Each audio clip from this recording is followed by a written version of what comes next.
नमस्कार दोस्तों, स्वागत है आपका इस विशेष पॉडकास्ट में।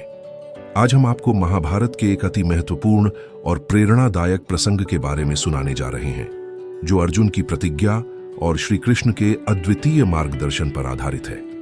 यह कथा न केवल युद्ध की महत्ता को दर्शाती है, बल्कि यह भी सिखाती है कि जब व्यक्ति अपने कर्तव्य के प्रति पूरी निष्ठा से प्रतिबद्ध होता है, तो वह किसी भी कठिनाई का सामना कर सकता है। महाभारत के युद्ध में एक भयंकर मोड़ आया जब अर्जुन रणक्षेत्र से दूर थे।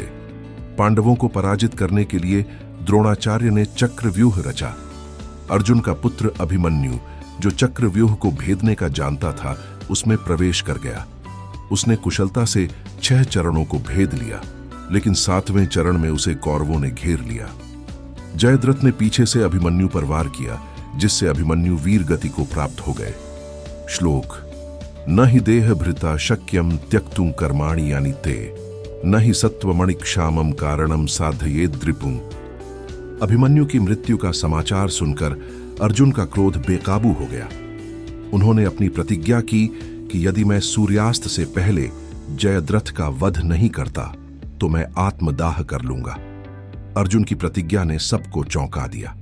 जयद्रथ, जो इस भयावह प्रतिज्ञा से डर गया था, दुर्योधन के पास पहुंचा और कहा, मुझे बचाओ, अर्जुन मेरी जान लेने के लिए तैयार है। दुर्योधन ने जयद्रथ को आश्वस्त किया और कहा, चिंता मत करो मित्र, मैं और हमारी पूरी कौरव सेना तुम्हारी रक्षा करेंगे। अर्जुन तुम तक नहीं पहुंच पाएंगे, और यदि वह ऐसा करते हैं तो उन्हें आत्मदाह करना पड़ेगा। श्लोक: वक्ष्यन्ते दित्यमेवायं प्रतिज्ञातां प्रयोजेत, क्षांतवर्णम महाबाहुम विष्णु कालम प्रचोदितम। अगले दिन युद्ध की शुरुआत हुई, लेकिन अर्जुन की आंखें केवल जयद्रथ को ढूंढ रही थीं। युद्ध जारी था, लेकिन जयद्रथ कहीं नहीं दिख रहा था। समय बीतने लगा और अर्जुन की निराशा बढ़ने लगी। तभी श्री कृष्ण ने अर्जुन से कहा, पार्थ, समय धीरे धीरे गुजर रहा है।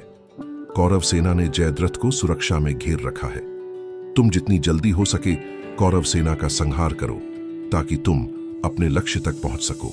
श्लोक: धर्मक्षेत्रे कुरुक्षेत्रे समवेता युयुत्सवः मामकाः पांडवाश्चैव किम कुर्वत संजय।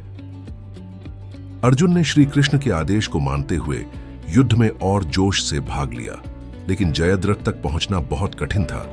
संध्या का समय आने वाला था। तब श्री कृष्ण ने अपनी माया फैला दी और सूर्य को बादलों में छिपा दिया। यह देखकर जयद्रथ ने सोचा कि अब सूर्यास्त हो गया है और अर्जुन को आत्मदाह करना होगा।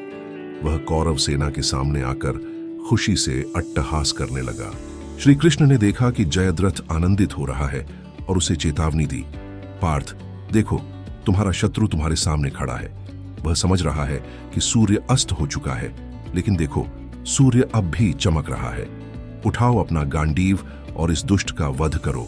श्लोक: मनमना भव मद्भक्तो मद्याजी माम नमास्कर अभियासिताच। अर्जुन बोले, मम और शरणम वक्तमिष्ठम ऋष्य। श्री कृष्ण ने अर्जुन को और मार्गदर्शन किया।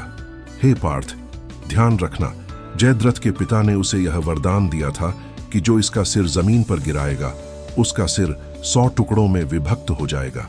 इसलिए तुम इसका सिर इस प्रकार काटो कि वह सीधे इसके पिता की गोद में गिर जाए, ताकि यह वरदान निष्क्रिय हो जाए। अर्जुन ने श्री कृष्ण की बात को ध्यान से सुना और अपनी पूरी एकाग्रता से बाण छोड़ दिया। बाण ने जयद्रथ का सिर धड़ से अलग कर दिया और वह सीधे जयद्रथ के पिता की गोद में गिरा। जैसे ही जयद्रथ के पिता ने सिर को देखा, उसकी गोद से सिर गिरते ही उसके सिर के 100 टुकड़े हो गए। श्लोक: सर्वधर्मान् परित्यज्य मामेकं शरणं व्रज, अहम त्वाम सर्व पापेभ्यो मोक्षयिष्यामि मा शुचः। इस प्रकार अर्जुन ने अपनी प्रतिज्ञा पूरी की और जयद्रथ का वध कर दिया। श्री कृष्ण के मार्गदर्शन से अर्जुन ने न केवल अपनी प्रतिज्ञा पूरी की, बल्कि यह भी सिद्ध किया कि सत्य और न्याय की विजय अवश्य होती है। दोस्तों, यह कथा हमें यह सिखाती है कि जब हम अपने कर्तव्य के प्रति निष्ठा और साहस से भरपूर होते हैं, तो हम किसी भी चुनौती का सामना कर सकते हैं। अर्जुन की तरह हमें कभी भी अपने लक्ष्य से भटकना नहीं चाहिए। श्री कृष्ण का मार्गदर्शन हमें हमेशा सही रास्ते पर बनाए रखता है। आशा है कि इस पॉडकास्ट ने आपको भी प्रेरणा दी होगी। अगली बार फिर मिलेंगे एक नई कहानी के साथ। धन्यवाद।